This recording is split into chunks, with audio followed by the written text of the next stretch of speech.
El Relatonauta.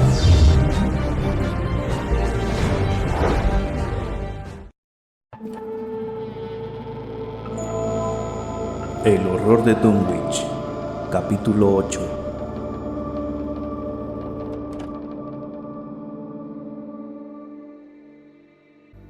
Entretanto, en Arkham, tras la puerta cerrada de una estancia con las paredes repletas de estanterías, se desarrollaba otra fase del horror, algo más apacible pero no menos estimulante desde una perspectiva espiritual.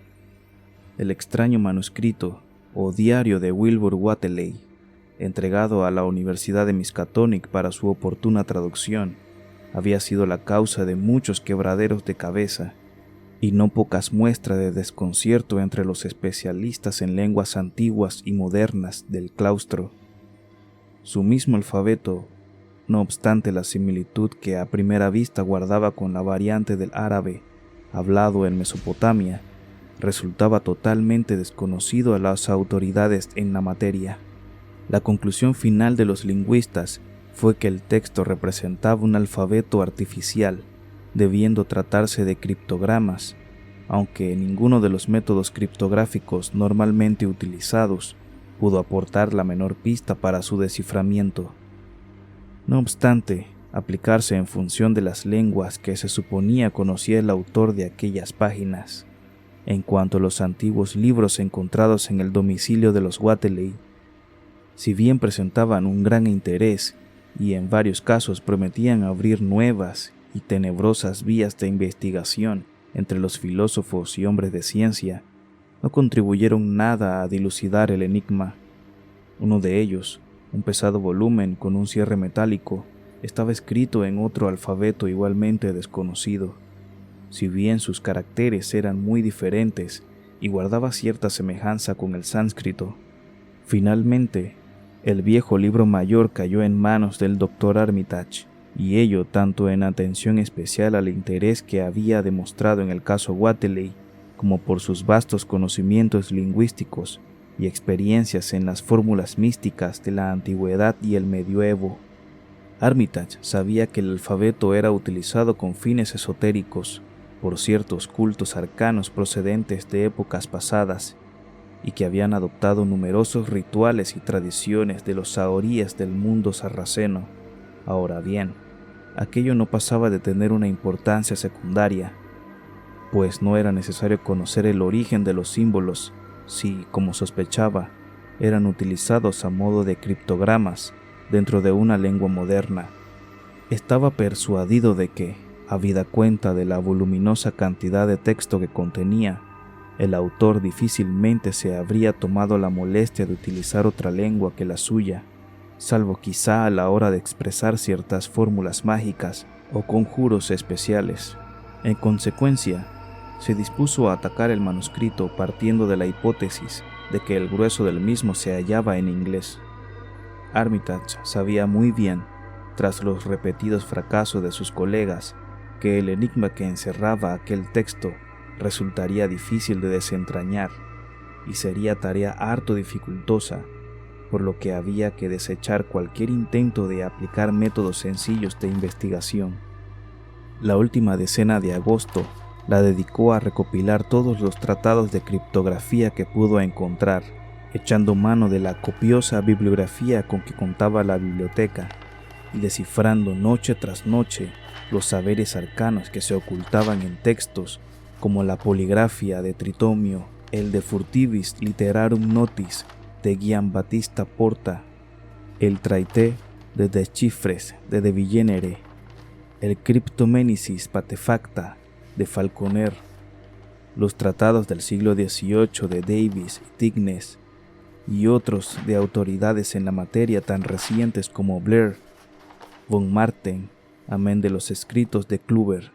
Con el tiempo, acabó por convencerse de que se enfrentaba a uno de esos criptogramas especialmente sutiles e ingeniosos, en los que muchas listas de letras separadas y que se corresponden entre sí se hallan dispuestas como si se tratara de una tabla de multiplicar, construyéndose el mensaje a partir de palabras clave, arbitrarias solo conocidas por los iniciados. Las autoridades de mayor antigüedad parecían ser de ayuda bastante más valiosa que las de épocas más recientes, de lo que Armitage dedujo que el código del manuscrito debía tener una gran antigüedad, transmitido sin duda a través de toda una larga cadena de ensayistas místicos. Varias veces pareció estar a punto de ver la luz esclarecedora, pero, de repente, algún obstáculo imprevisto le hacía retroceder en la marcha de la investigación, hasta que, prácticamente ya encima de septiembre, las nubes empezaron a clarear. Ciertas letras, tal como estaban utilizadas en determinados pasajes del manuscrito, fueron identificadas definitivamente e inequívocamente, poniéndose de manifiesto que el texto se hallaba escrito en inglés. En la tarde del 2 de septiembre cayó, por fin, la última barrera importante que se interponía a la inteligibilidad del texto, y Armitage vio coronados sus esfuerzos al leer por vez primera un pasaje entero de los anales de Wilbur Whateley.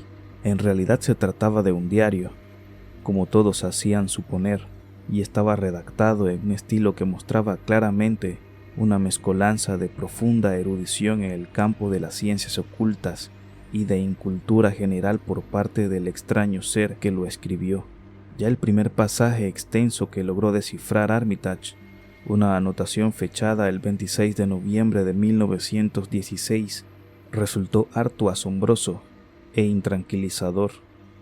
Recordó que el autor de aquellas líneas era un niño de 3 años y medio por entonces, si bien aparentaba ser un adolescente de 12 o 13.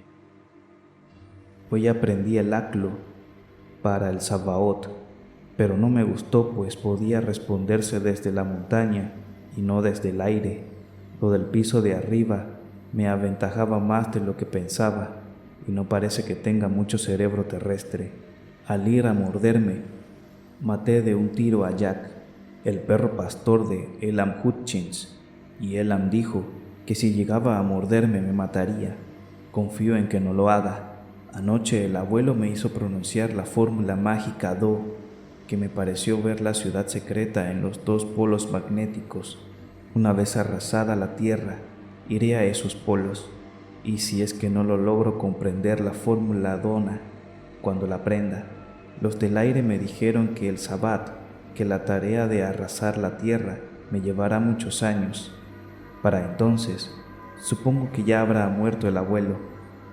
Así que voy a tener que aprender la posición de todos los ángulos de las superficies planas y todas las fórmulas mágicas que hay entre Ir y Engar. Los del exterior me ayudarán, pero para cobrar forma corpórea requieren sangre humana. Parece que lo de arriba tendrá un buen aspecto. Puedo vislumbrarlo cuando haga la señal Borish o soplo los polvos de Ibu Ghazi, y se parece mucho a ellos. El día de la víspera de mayo en la montaña, la otra cara la encuentro algo borrosa. Me pregunto cómo seré cuando la tierra haya sido arrasada y no quede ni un solo ser sobre ella. El que vino con Aclo Sabaoth dijo que podía transfigurarme para parecer menos del exterior y seguir haciendo cosas. El amanecer encontró al doctor Armitage sudoroso y despavorido de terror, totalmente enfrascado en su lectura. No había levantado los ojos del manuscrito en toda la noche, sentado en su escritorio, a la luz de una lámpara eléctrica. Fue pasando página tras página con temblorosa mano, a medida que se descifraba el críptico texto. En medio de semejante estado de agitación, había telefoneado a su mujer para decirle que no iría a dormir aquella noche, y cuando a la mañana siguiente le llevó el desayuno a la biblioteca, apenas probó bocado. No paró de leer ni un instante durante todo el día, deteniéndose con gran desesperación una que otra vez siempre que se hacía necesario volver a aplicar la intrincada clave para desentrañar el texto. Le llevaron la comida y la cena a su despacho, pero apenas tomó una pizca. Al día siguiente, ya bien entrada la noche, se quedó adormecido sobre la silla, pero no tardaría en despertarse. tras asaltarle unas pesadillas casi tan horribles como la amenaza que se cernía sobre la humanidad entera y que acababa de descubrir. La mañana del 4 de septiembre, el profesor Rice y el doctor Morgan insistieron en ver a Armitage siquiera un momento, saliendo de la entrevista temblorosos y con el semblante demudado. Al anochecer, Armitage se fue a la cama, pero solo esporádicamente pudo conciliar el sueño. Al día siguiente, miércoles, volvió a enfrascarse en la lectura del manuscrito y tomó infinidad de notas, tanto de los pasajes que iba leyendo como de los ya descifrados. En la madrugada se quedó dormido unos momentos en un sillón del despacho, pero antes de que amaneciese ya estaba de nuevo con la vista sobre el manuscrito. Aún no habían dado las 12 cuando su médico, el doctor Harwell, fue a verle e insistió, por su propio bien, en la necesidad de que dejase de trabajar, pero Armitage se negó a seguir los consejos del médico, alegando que para él era de vital importancia acabar de leer el diario, al tiempo que le prometía una explicación más detallada en su debido momento. Aquella tarde, justo en el momento en que empezaba a oscurecer, acabó su alucinante y agotadora lectura y se dejó caer sobre la silla totalmente exhausto. Su mujer, que acudió a llevarle la cena, le encontró postrado en un estado casi comatoso, pero Armitage aún conservaba la conciencia suficiente como para proferir un fenomenal grito que la hizo retroceder. Al advertir que sus ojos se posaban en las notas que había tomado, levantándose a duras penas de la silla, recogió las hojas garrapateadas que había sobre la mesa y las metió en un gran sobre que guardó en el bolsillo interior del abrigo. Aún le quedaban fuerzas para regresar a casa por su propio pie, pero era tan evidente que precisaba de auxilios médicos que hubo que llamar urgentemente al doctor Harwell. Al irse a la cama, siguiendo las indicaciones del médico, no cesaba de repetir una y otra vez: ¿Pero qué hacer, Dios mío? ¿Qué hacer? Armitage durmió toda aquella noche, pero al día siguiente estuvo delirando a intervalos. No dio ninguna explicación al doctor Harwell, pero en sus momentos de lucidez hablaba de la imperiosa necesidad de mantener una larga reunión con Rice y Morgan. No había quien entendiera sus desvaríos, en los que hacía desesperados llamamientos para que se destruyera algo que decía se encontraba en una casa herméticamente cerrada con tablones, al tiempo que hacía increíbles alusiones a un plan para eliminar de la faz de la tierra a toda especie humana y a toda vida vegetal y animal que se proponía llevar a cabo un terrible y antiquísima raza de seres precedentes de otras dimensiones siderales.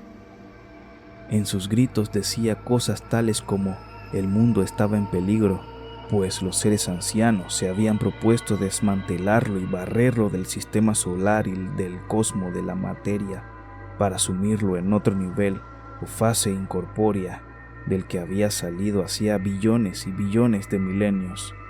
En otros momentos pedía que le trajera el temible Necronomicon y el Daemonolatreia de Remigio, volúmenes ambos en lo que estaba persuadido de encontrar la fórmula mágica con la que conjurar tan aterrador peligro. Hay que detenerlos como sea. Se lanzaba a gritar desesperadamente. Los Wateley se proponen abrirles camino, y lo peor de todo aún está por llegar. Digan a Rice y Morgan que hay que hacerlo. Es una operación que entraña un gran peligro, pero yo sé cómo fabricar los polvos. No ha recibido ningún alimento desde el 2 de agosto, el día en que Wilbur vino a morir aquí y a estas alturas. Pero Armitage, pese a sus 73 años, tenía aún una naturaleza resistente y el trastorno se le pasó en el curso de la noche y no vino acompañado de fiebres. El viernes se levantó ya avanzado el día, con la cabeza despejada, aunque con el semblante adusto por el miedo que le roía las entrañas y por la tremenda responsabilidad que ahora pasaba sobre él.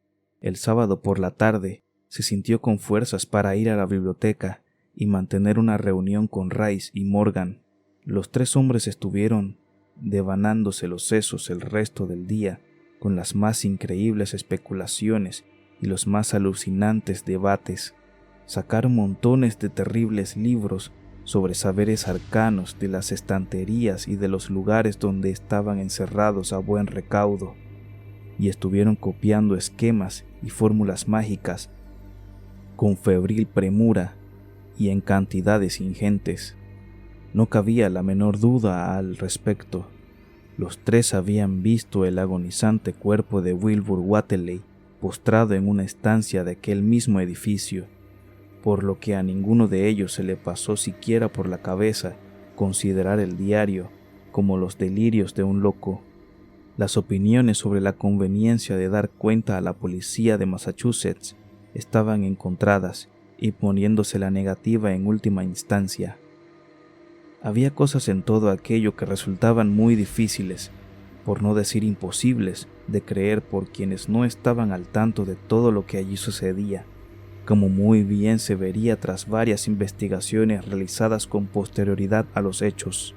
Ya entrada la noche, la sesión se levantó sin que hubiera trazado un plan definitivo, pero durante todo el domingo Armitage estuvo ocupado cotejando fórmulas mágicas y haciendo combinaciones de productos químicos sacados del laboratorio de la universidad. Cuanto más pensaba en el infernal diario, más dudas le asaltaban sobre la eficacia de cualquier agente material para destruir al ser que Wilbur Whateley había dejado tras de sí, el amenazador ser desconocido para él, que unas horas después habría de abatirse sobre la localidad y acabaría siendo trágicamente conocido por el horror de Dunwich. El lunes apenas difirió de la víspera para Armitage, pues la tarea en que estaba embarcado requería continuas búsquedas y experimentos. Nuevas consultas sobre el diario de aquel monstruoso ser trajeron como consecuencia una serie de cambios en el plan originalmente trazado, y con todo, sabía que al final seguiría adoliendo de grandes fallas y riesgos. Para el martes ya había esbozado una línea precisa de actuación y creía que en menos de una semana estaría en condiciones de trasladarse a Dunwich. Pero con el miércoles vino la gran conmoción. Casi inadvertido, en una esquina del Arkham Advertiser podía verse un pequeño despacho de la agencia Associated Press, en el que se comentaba en tono jocoso que el whisky introducido de contrabando en Dunwich había producido un monstruo que batía todos los récords. Armitage, sobrecogido ante la noticia, telefoneó al instante a Rice y a Morgan. Hasta bien entrada la noche estuvieron debatiendo los planes a seguir, y al día siguiente se lanzaron apresuradamente a hacer los preparativos para el viaje. Armitage sabía muy bien que iban a tener que habérselas con pavorosas fuerzas, pero también veía claramente que era el único medio de acabar con aquel maléfico embrollo que otros antes que él habían venido a complicar y agravar.